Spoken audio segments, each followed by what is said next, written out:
know that symbol. That's a Phrygian cap. It stands for freedom, and that's a Masonic eye. Now those two come together in only one place. What's that? What up, y'all? It's the Dot Connector, and they said it could never happen here. That America was the land of the free, guarded by a constitution that will forever protect the people from tyranny. But as you look around today, at the surveillance, the militarized police, the silencing of dissent, you start to realize that line between freedom and fascism is vanishing fast. And most disturbingly, the people, they're just watching it happen. There's a psychological phenomenon unfolding in real time. It's called the Bystander Effect, a dangerous state of mass passivity where individuals do nothing, not because they don't care, but because they believe someone else will act.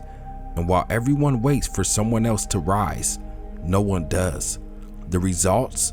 The rise of a modern day police state right here in the land of the so-called free. Martial law is no longer a hypothetical. With every passing day, the infrastructure for total control is being built. Drones in the sky, AI-powered facial recognition on every street corner, armored police vehicles in small towns, and laws quietly rewritten to criminalize resistance. The beast system is forming, and almost no one is standing in its way. We scroll past headlines of government overreach, shrug at new laws we barely understand, and joke about how they're watching us as if awareness is enough to stop it. But this isn't a joke. This isn't satire. This is prophecy and preparation converging. The surveillance state isn't coming. It's already here, hiding in plain sight behind algorithms, biometrics, and behavioral data points. What used to be science fiction is now policy, and what used to be conspiracy theory is now normalized reality. You are being conditioned. Every moment of silence, every time you look the other way, reinforces the system's power. The more comfortable we become with oppression disguised as protection, the easier it becomes to accept things as just the way things are. And this is exactly how freedom dies, not with a bang, but with a nod. The checkpoints, the censorship, the AI-powered enforcement, all of it has a singular goal: to break the spirit of resistance before it even speaks. So the question isn't whether martial law is coming. The question is, will you be awake when it arrives? Because by the time the boots hit your doorstep, by the time the emergency powers are invoked and curfews fall into place, it won't feel like a takeover. It'll feel like policy. It'll feel like safety. It'll feel normal. And that, ladies and gentlemen, is the most dangerous lie of all. The Dot Connector here. The transmission is unstable, but we're holding the line. Stay tuned. The final piece is about to be revealed. Family, the world is in serious danger now. Inflation is causing food prices to skyrocket. The global supply chain continues to collapse, and the coming food shortages will be worse than anything we've lived through. In times like these, what should you do? Go to uptvsurvival.com and invest in long-term emergency food storage from my friends at My Patriot Supply while you still can. My Patriot Supply is the largest preparedness company in America with millions of satisfied customers. Their food lasts for up to 25 years in storage. When you need it, you will have it and avoid government food lines. Act quickly and save $200 on a vital 3-month emergency food kit. This kit provides a variety of delicious foods totaling over 2,000 calories a day. You won't go hungry when you have this emergency food, period. Go to uptvsurvival.com and save $200 on every 3-month food kit. That's uptvsurvival.com. Protect your family and secure this emergency food today by going to uptvsurvival.com. Welcome back. You survived the blackout. The greatest show in the universe continues. And we are the Dot Connectors. The Bystander Effect is a psychological principle where individuals are less likely to take action in an emergency when others are present. It's rooted in a diffusion of responsibility. The more people who witness a crisis, the less any one person feels responsible to act. This was first studied in the 1960s after the murder of Kitty Genovese in New York City. Multiple neighbors heard her cries for help, but no one intervened. Everyone assumed someone else had called the police. At least 38 residents of this apartment building heard her screams and did nothing. Now take that principle and apply it on a national scale. We see our rights being stripped away, our privacy erased, our freedoms eroded. But because we're all watching together, most of us feels like someone else would take care of it. A politician, a protest group, a hero. But that hero never comes, and the system moves forward unchallenged. Help me, sir. Please help me. Helping would be inconvenient or even risky. He lies there for more than 20 minutes and no one raises an eyebrow. This isn't fear-mongering. This is a fact. Look around. Police forces have been militarized. Local departments now possess equipment once reserved for war zones. MRAPs, tear gas, sonic weapons. The Department of Homeland Security has fused with local law enforcement to create a top-down control grid, and under the Insurrection Act, the president can deploy military forces on American soil. No congressional approval required. In 2020, we got a glimpse of this when cities were locked down, curfews were imposed, and armored police were deployed against American citizens protesting in the streets.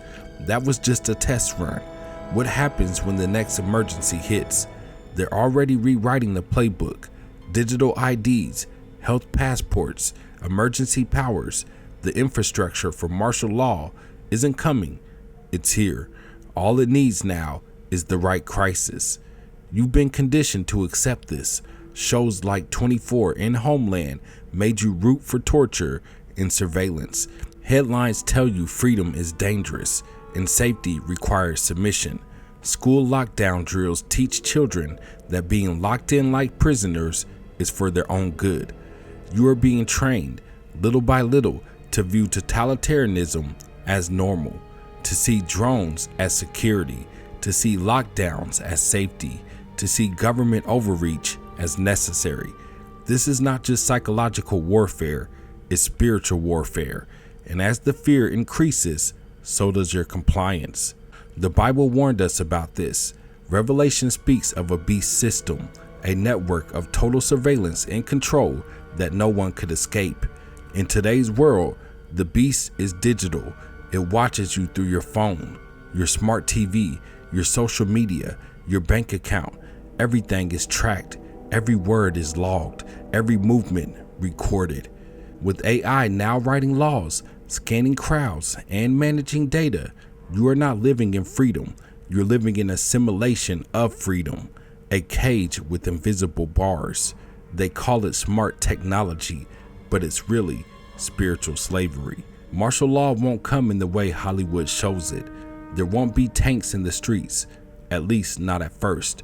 It will begin with the digital lockdowns, your bank account frozen for speaking out, your location geo-fenced by your smartphone, your ability to buy food or travel blocked unless you comply with the newest mandate.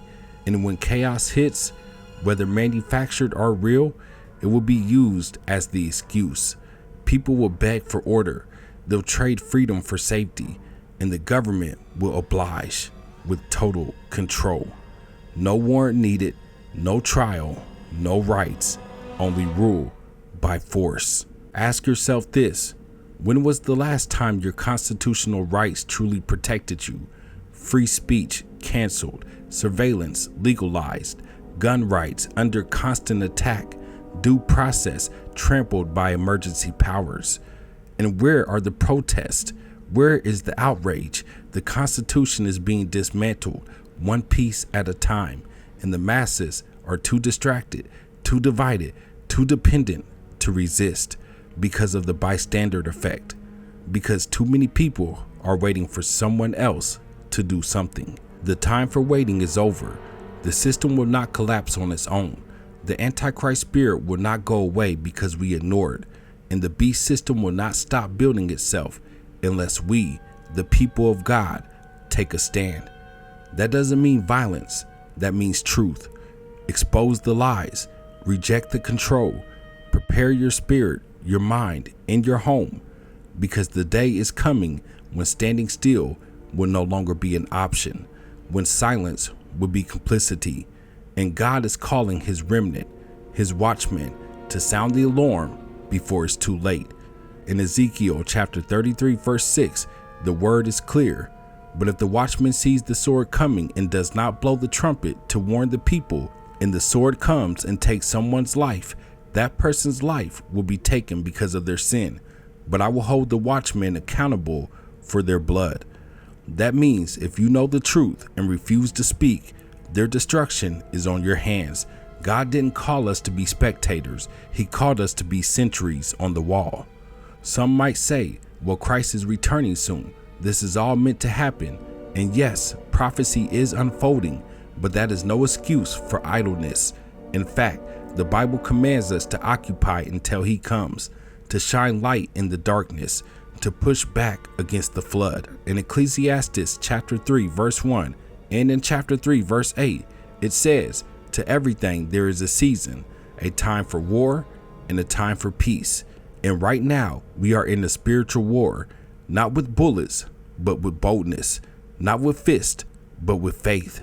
So raise your voice, speak the truth, and get ready, because the alarm is sounding and the time to choose a side is now. In these times, you have to stay sharp, stay fearless, and stay in the word, because the great deception ahead won't look evil. It will look righteous. It will look like peace. It will look like progress. But make no mistake, it's the beast system, and it's here. But what are your thoughts? Hit me up in the comment section and let me know. And as always, give your life to Christ. My name is DevinWorlds, and we are the Dot Connectors. That's mine.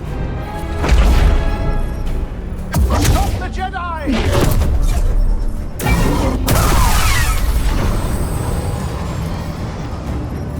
Take him alive! Come and get me.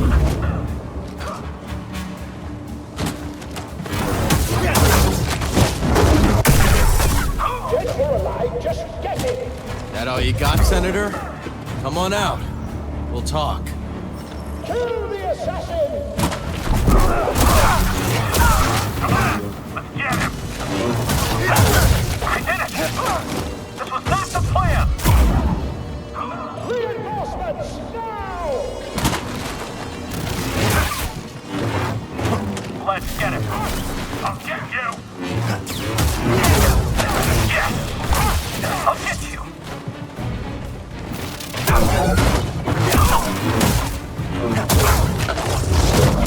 He's back up to kill you!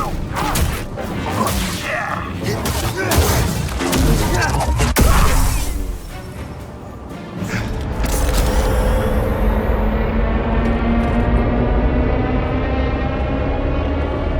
Not so fast, Senator.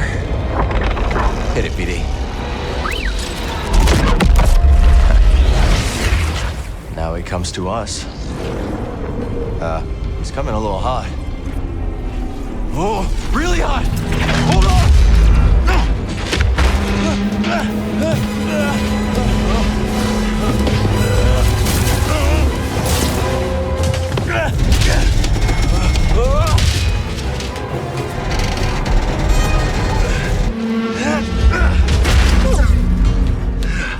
It's okay. These things happen. We gotta get to that yacht.